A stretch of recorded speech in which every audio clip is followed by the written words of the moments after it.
បាទសួស្តីវីដេអូនេះខ្ញុំធ្វើការឆ្លើយតបចំពោះបងប្អូនមួយចំនួនច្រើនតែសួរខ្ញុំហ្នឹងណាថាការរៀនហ្នឹងមានថែម tool អីខ្លះ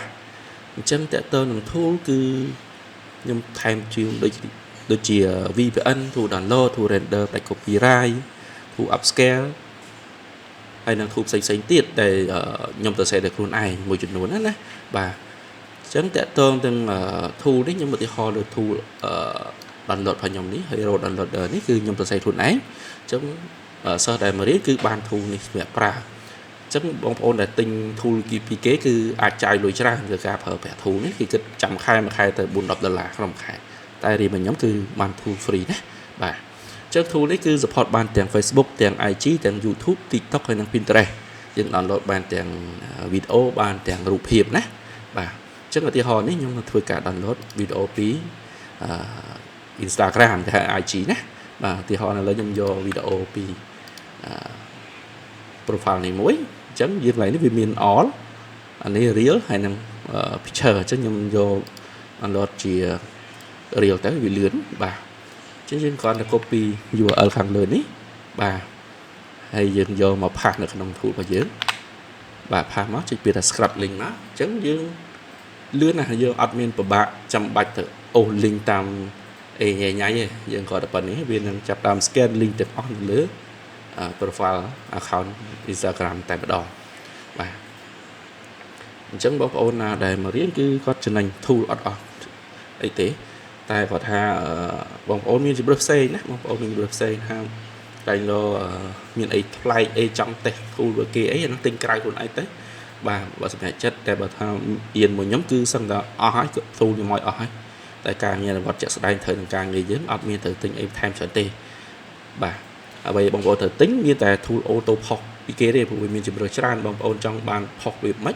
បងប្អូនទិញពីគេទៅអានឹងថោកទេមួយខែ$4-10ឬក៏ទិញជាកន្លះឆ្នាំមួយឆ្នាំទៅគេបានអានឹងខ្ញុំអត់មានថែមជូនដោយសារវា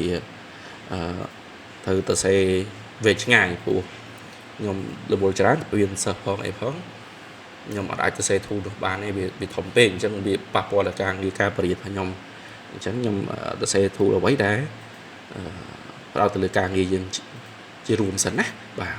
អញ្ចឹងធូ auto pop បងប្អូនអាចមានជំរឿនទៅខ្លួនឯងបានក្នុងការជ្រើសរើសទិញមួយណាបងប្អូនមួយហ្នឹងទៅបាទអញ្ចឹងធូនេះខ្ញុំចាប់ដើម scan link បានហើយ192 link ពី Instagram អញ្ចឹងចុច OK មកខ្ញុំចុចពាក្យថា start វានឹង download ហើយតែខ្ញុំនឹងបញ្ចូលពី option tool សិនអញ្ចឹងយើងអាចរើសទៅអីបាទនេះ resolution របស់វីដេអូនេះប្រភេទវីដេអូបងប្អូនចង់លើអី caption only ឬក៏ file បាច់ឥឡូវខ្ញុំយក caption only សួរមើលណាបាទ remove mention មានថាបើសិនគេមានឆ្លើយតប comment របស់គេវានឹង remove ចោលកុំឲ្យមាន load ទៅលើការផុសលើ page របស់យើងណាលេខមាន hashtag គឺដូចគ្នាមានន័យថា hashtag គេដាក់វែងច្រើនយើងយកប្រហែល5ឬក៏10លើពីហ្នឹងវាកាត់ចោលទាំងអស់ណា straight ហ្នឹងមានថាយើងឲ្យវា download ម្ដងប្រហែល3យើងមានថាម្ដង3វីដេអូបើលើពី5វាបាន5យកយើងដាក់1គឺ1ណាឥឡូវខ្ញុំដាក់តែ3បាទអញ្ចឹង option limit នេះមានថាយើងចង់ download scrap link យកប្រហែលចង់បានតែ10វាយទៅលេខ10ទៅវាបានតែ10ចុងក្រោយគេទេអញ្ចឹងពេល download យើងយកប្រឡប់អីច្រើនវីដេអូរាប់ពាន់វីដេអូអីយើងខ្ជិលគួយចាំវាចប់យើងចុចឲ្យ auto set down ណាពេល download ចប់វានឹងចាប់ដើមស៊ូទៅលើ step មួយហើយនឹង download set down automatic តែម្ដងណាបាទពេលយើងអត់មានការឆ្លើយតបវានឹងបិទម៉ាស៊ីនយើងហើយអញ្ចឹងខ្ញុំអត់បិទទេដោយសារខ្ញុំធ្វើការថតវីដេអូឲ្យបងប្អូនមើលអញ្ចឹងចុចតែ start មកបាទអញ្ចឹង tool នេះកូនសិស្សទាំងអស់ដែលជាកូនសិស្សខ្ញុំសិស្សចាស់សិស្សថ្មីគឺមានសិទ្ធិបានប្រើទាំងអស់គ្នាណាបាទអញ្ចឹងនេះអញ្ចឹងតើតើនឹង subtitle ឬក៏គេដាក់ description ទៅលើវីដេអូគេមានប្រមាណវា load ប្រាប់យើងទាំងអស់ណាអញ្ចឹងធម្មតាខ្ញុំអត់បាន save ទៅលើ folder វាកន្លែងនេះវា auto នេះអត់ទៅចុច open folder មកវានេះប្រាប់ហ្មងនេះអញ្ចឹងមកចាស់ account របស់គេឈ្មោះអីវានឹងបង្កើត folder automatic នៅក្នុង folder នេះវីដេអូដែលខ្ញុំដាក់មកវាបង្កើតឈ្មោះម្ចាស់គេមកតែម្ដងអញ្ចឹងងាយស្រួលយើងលឿនយើងអត់ពិបាកបង្កើតអី save ចំតង់ទេថ្ងៃក្រោយបើសិនជាយើងធ្វើបែបនេះពេលដែល download មក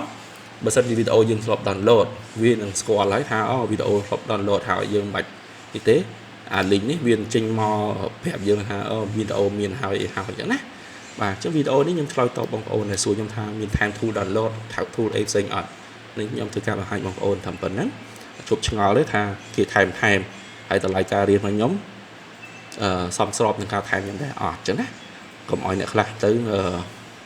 គាត់រៀនពីគេ10 20 30ដុល្លារហ្នឹងគាត់ថារៀន10 20 30ដុល្លារ